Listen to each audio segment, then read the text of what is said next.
audible? Can you hear me?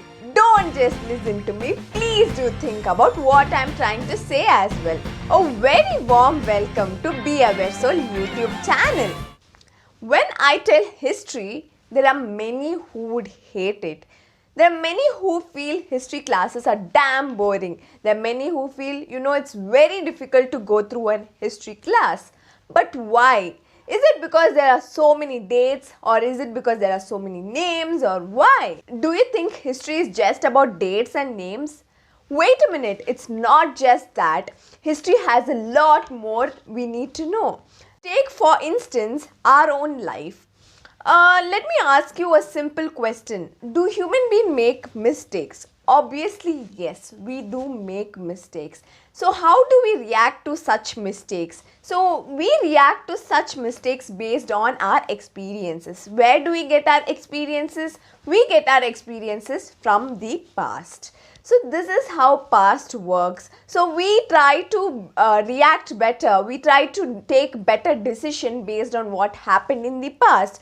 And it can be good or it can be bad. So past is very important, and this is about past of your personal life, but history is the past of the entire world, an entire country or an entire state. So it is very important for us to know history. That is the importance of history. So don't worry, today I am not going to take history lecture, but then I am going to tell you some stories on bio-war. So what is bio-war? What is bioterrorism?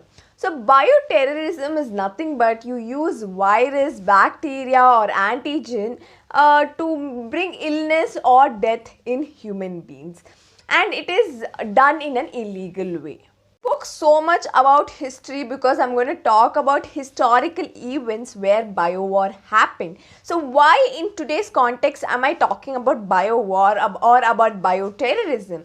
So I'm talking about bio-war or bioterrorism because of a recent incident that happened in India, wherein parliamentary report had various suggestions regarding the bioterrorism. Today, before I start talking about the historical events or the historical stories of how bioterrorism or bio-war happened, I would like to share about the discussion on bioterrorism in India.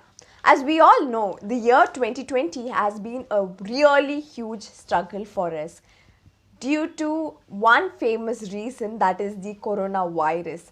So when you talk about coronavirus, we all have a doubt.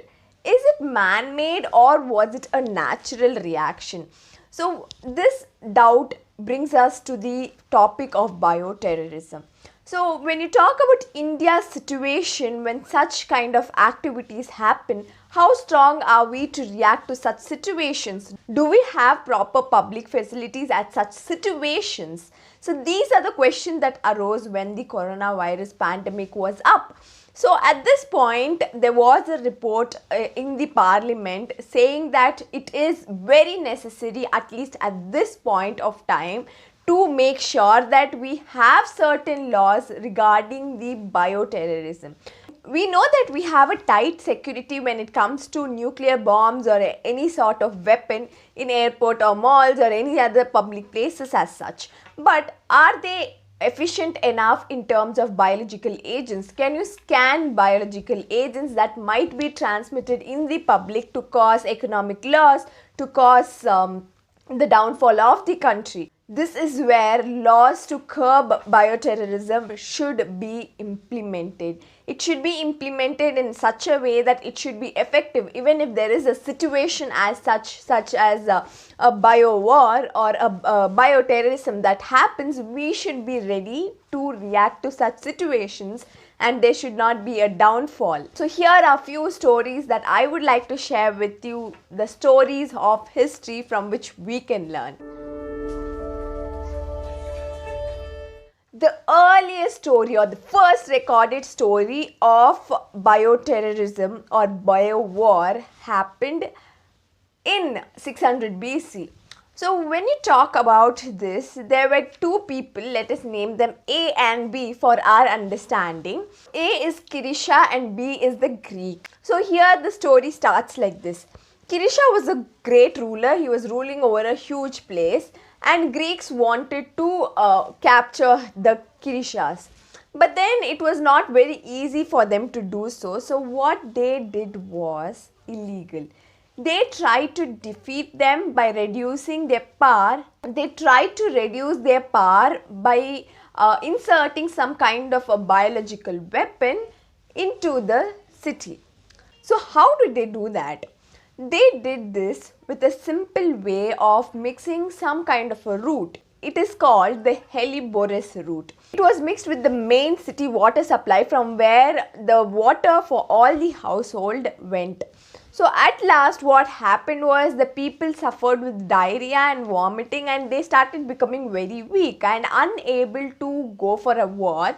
What happened was the person called A lost to the person called B, who had actually started the bio war. This is the earliest incident. So the next instance we are going to talk about is something that happened during World War II. It was such a brutal thing to happen. So during that time, the Japanese troops felt that Chinese were very inferior, and they felt the race also was inferior. At that time, they had captured some Chinese civilians and war prisoners, and they wanted to have some research on them with regard to this antigen, or with regard to researching on how biological warfare could take place. Would it react? How would it react if it reacted? So they were testing on these aspects with the Chinese people, and there were many people who died there. And after this, what was more brutal was they tried to dump cholera into the water supply that the entire Chinese population used to take supplies from. And they also collected huge amount of fleas and infected them with plagues, and then threw them using air bombs into their territory, making them fall sick repeatedly. This is how they tested, and this is how they wanted it to work, so that the Chinese people remained weak. The recent and the final story that I'll be telling about happened in 2001.